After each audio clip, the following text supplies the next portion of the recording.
해시 수아는 앰비션 뮤직 소속 래퍼이다. 어릴 적 남들에 비해 성장이 느리고 왜소했던 해시는 미운 오리 새끼라는 책을 읽고 큰 감명을 받아 그때부터 쭉 나도 백조처럼 되고 싶다라는 생각을 가졌으며 훗날 활동명을 지을 때 백조가 나고 나를 태그해라 라는 뜻으로 해시태그의 해시와 백조의 스완을 따와 해시 수완이 탄생했다.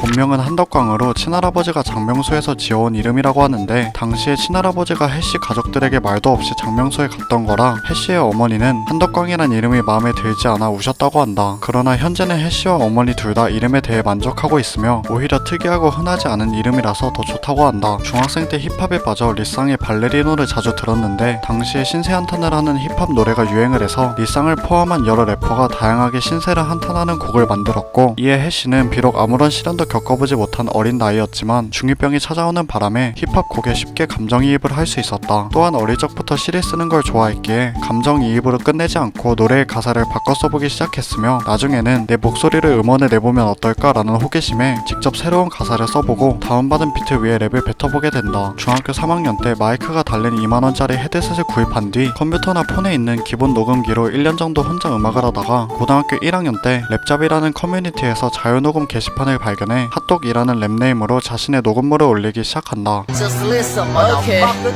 Yeah. 핫도 괴물의 출현 네 게으름이 바로 내 재물의 출현. 당시에는 지금처럼 조곤조곤 거리는 플로우가 아닌 빡센 랩을 위주로 해 해당 커뮤니티에서는 모르는 사람이 없을 정도로 실력이 유명했으며 칭찬으로 가득 찬 댓글들로 인해 어느 정도는 성공했다고 느낀다. 그러나 한 네티즌이 진짜 가사 X같이 쓰네 라는 지적을 남기고가 해시는 처음 보는 악플로 인해 큰 충격을 받게 되는데 이후 그 네티즌과 연락할 기회가 생겨서 왜 욕을 했나요? 라고 묻자 네티즌은 그냥 구린 걸 구려서 족같다고 했는데요? 라고 답했고 해시는 딱히 반박할 수가 없어 말문이 막히고 만다. 그러나 악플의 비난이 아닌 피드백으로 받아들이기 시작한 해시는 가사를 더 잘 쓰고 라임을 잘 짜기 위해 공부했으며 고등학교 2학년 때부터는 바스코를 찾아가 레슨을 부탁하게 된다. 이때 해시의 어머니는 해시가 래퍼를 해도 되는 건지 걱정이 돼서 해시를 따라가 바스코에게 해시가 래퍼로서 가능성이 있나요? 라고 물었고 이에 바스코는 해시의 랩을 듣고선 썩 괜찮은 실력이었는지 이 정도면 뭘 해도 될 애니까 너무 걱정하지 마세요 라며 안심시켰다고 한다. 이후 핫독 시절의 날카로운 톤과 빡센 랩 스타일을 버리고 조곤조곤 거리는 톤과 독특한 플로우를 가진 해시 수완이 탄생했으며 쇼미더머니 5에 참가해 1차에서 자이언트에게 심사를 받아 랩을 무려 3차례나 더 뱉고 합격 목걸이를 받게 되는데 혹시 한 번 더 보여줄 수 있어요? 찾게 될 걸 질려버린 연어보단 도넛. 당시에 1차에서 참가자로 배정받은 번호가 1725였고 그 번호를 손목에 타투를 새겨 자신에게 가장 뜻깊은 타투가 되었다고 한다. 동시에 김효은이라는 래퍼가 쇼미더머니 5에 참가해 해시 못지않게 독특하고 묵직한 톤으로 주목을 받아 도끼와 더카이어스 팀에 들어갔지만 결승 문턱에서 탈락하고 마는데 김효은을 이대로 묻히기는 아깝다고 생각한 더카이엇이 오직 김효은을 영입하기 위한 앰비션 뮤직 레이블을 설립하게 된다. 레이블의 형태를 갖추기 위해 평소 친밀하게 지내던 창모를 영입하고 이 둘에게 추가로 영입할 만한 사람을 추천받았는데 그게 해시 수완이었다. 그렇게 덕화역과 도끼는 해시 수완에게 영입 제안을 하게 되는데 당시 쇼미더머니 출연으로 인지도가 한참 올라가 있던 해시 수완인지라 앰비션 외에도 꽤나 여러 곳에서 제의가 들어왔었고 결국 해시는 앰비션 뮤직을 선택하기까지 2달이나 되는 시간이 걸렸다. 이에 도끼는 얘는 지가 대체 뭐라고 우리를 이렇게 기다리게 하는 거지? 라고 짜증까지 날 뻔했었다고 하며 실제로 앞서 영입된 김효은과 창모의 경우 1초 만에 OK였다고 한다. 이에 덕화역 또한 해시가 진짜 다른 레이블 갔었으면 큰일 났지라며 2달이나 걸려서 영입 제안까지 거절했으면 소송했을 거라고 밝혔다. 이렇듯 김효은과 창모와 함께 초기 멤버로 영입되면서 오랜 시간을 셋이서 보냈지만 여전히 김효은에 대해선 모르겠다고 하며 김효은이 술을 마시고 사랑한다며 자신을 끌어안고 고백한 적이 있는데 이 다음에 멀쩡한 상태로 만나면 그냥 안녕 이러고 말고 얼마 뒤에 또 다시 취해서 전화로 사랑 고백을 했다고 한다. 새벽 3, 4시쯤에 김효은에게 전화가 오면 무조건 받아야 된다고 하며 해당 시간이 피크타임이라서 실수로 전화를 받지 못하면 다시 걸어도 절대 받지 않아서 항상 걱정이 된다고 한다. 대부분의 남성들에 비해 왜소하고 작은 신장으로 인해 창모와 둘이 있을 때 잘 어울린다며 연인관계라는 유머가 돌았는데 이에 창모는 술 먹고 어깨동무하다가 한 2번 정도 설레봤어 라며 실제로 해시가 여자친구처럼 느껴진 적이 있다고 밝혔다. 애쉬 아일랜드가 새 멤버로 영입된 이후로는 또 애쉬랑 자주 엮여서 애쉬 품에 쏙 안겨있는 해쉬의 사진이 퍼져 화제가 되었으며 이외에도 한창 올티와 같이 다닐 때는 올티와 사귄다는 썰이 돌아 여러 래퍼들과 잘 어울려 국힙 요정이라는 별명이 붙기도 했다. 했다. 그러나 아쉽게도 해시는 오래 사귄 여자친구가 있었으며 달달한 데이트 사진에 자주 올려 동성애가 아닌 걸로 드러났다. 여자친구는 승무원 출신으로 키가 170cm라고 하는데 해시와의 첫 만남 때 힐을 신고 오는 바람에 거의 180cm에 가까웠고 이로 인해 해시를 보자마자 제가 사정이 있어서 힐을 신었어요. 죄송해요 라며 사과했다고 한다. 이를 본 해시는 첫눈에 반해 그 당일 술자리에서 고백을 했지만 다음날 술을 깨고 생각해보니 이게 맞나 싶어서 여자친구 동네인 인천까지 차를 끌고 가서 다시 고백했다고 하는데 이런 진지한 와중에 해시를 알아보는 팬들이 있어서 고백을 주고받는 중간에 팬들과 사진까지 찍어줬다고 한다. 여담으로 뽀뽀할 때 여친이 숙여요? 라는 질문을 받아 해시가 꼭 서서만 뽀뽀를 할 수 있을 거라고는 생각하지만 어린 친구야 라고 답한 적이 있는데 아무래도 물구나무를 서면 입술의 위치가 수평을 이루기 쉬우니 이러한 그림을 그려볼 수 있을 것 같다.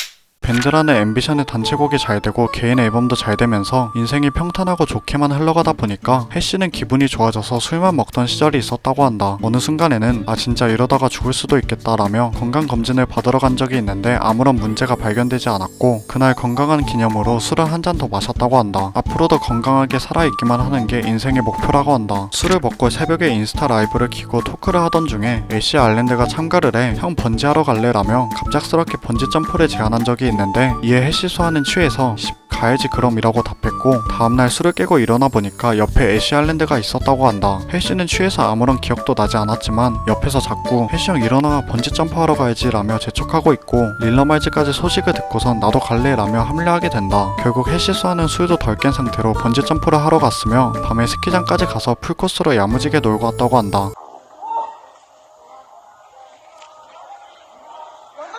한덕광이야.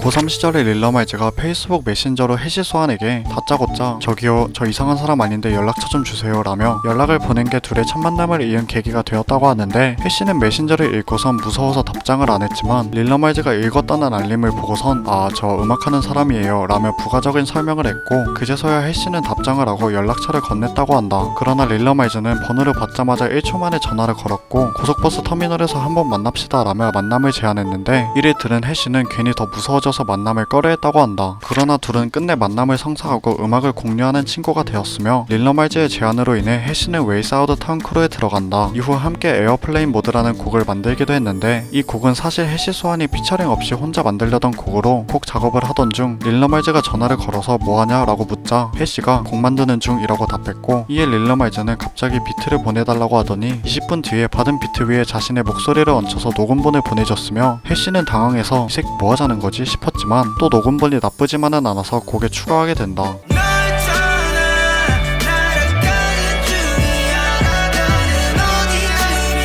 그리고선 릴러말즈가 거만한 말투로 그거 넣었어 라고 말하자 해시는 고마워 라며 피처링으로 릴러말즈를 넣었다고 한다. 동네 친구들과 술을 먹고 노래방에 가면 발라드를 즐겨 부르며 자신의 곡은 아무리 불러도 친구들이 별 감흥이 없어서 안 부른다고 한다. 그러던 어느 날 해시가 빈지노의 아쿠아맨을 불렀는데 그제서야 친구들이 난리를 치면서 너 랩 잘하는구나 라고 칭찬했으며 이때부터 해시는 노래방에 갈 때마다 빈지노 노래로 기강을 잡고 그 다음부터 다른 힙합 노래를 부르기 시작한다고 한다. 억울하게 팬덤 아미들에게 공격을 받은 적이 있는데 방탄소년단의 정국이 열애설이 터졌을 당시의 관련 기사에서 사진의 주인공이 해시 수환이 아니라는 댓글이 달리자 해시는 자신이 아니라고 인스타그램 스토리에 해명을 했고 그걸 본 일부 아미들이 그렇게 닮지 않았다. 망상하지 마라. 다음 곡 가사에 전정국 닮았다는 이야기 쓸 듯 등의 발언을 뱉었다. 정작 해시는 사건과 아무 관련도 없는데도 일부 아미들이 정국이 그럴 리 없다 라는 왜곡된 팬심을 가지고 사진 속 주인공을 정국이 아니라 해시 수환으로 돌린 것이다. 이에 해시는 그를 내려달라는 아미의 부탁도 들어주고 방탄소년단의 가사로 언급할 생각도 없다고 밝혔지만 계속되는 악플로 인해 진짜 역겨워 토할 것 같아 라는 글을 남겼다. 최근 2년간의 사회복무 요원 소집 해제를 마치고 복귀를 했는데 4급 사유는 본인이 직접 밝힌 바가 없어서 불명하지만 해시의 훈련소 동기가 하는 말에 따르면 신장 미달로 인해 4급을 받고 공익근무요원을 판정받았다고 한다. 또한 앰비션에서 원래 막내 역할을 맡았었지만 더 어린 애쉬 아일랜드가 들어온 이후로 뺏겨버렸고 이후 작은 키를 밀고 나가려고 하자 그것마저 릴러말즈가 거의 뺏어서 본인의 캐릭터를 전부 잃게 된 해시는 최근 갑자기 머리를 엄청 기른 근황을 공개했으며 애쉬 아일랜드의 울프컷을 따라잡아 컨셉을 뺏기 위한 속셈으로 보인다. 끝.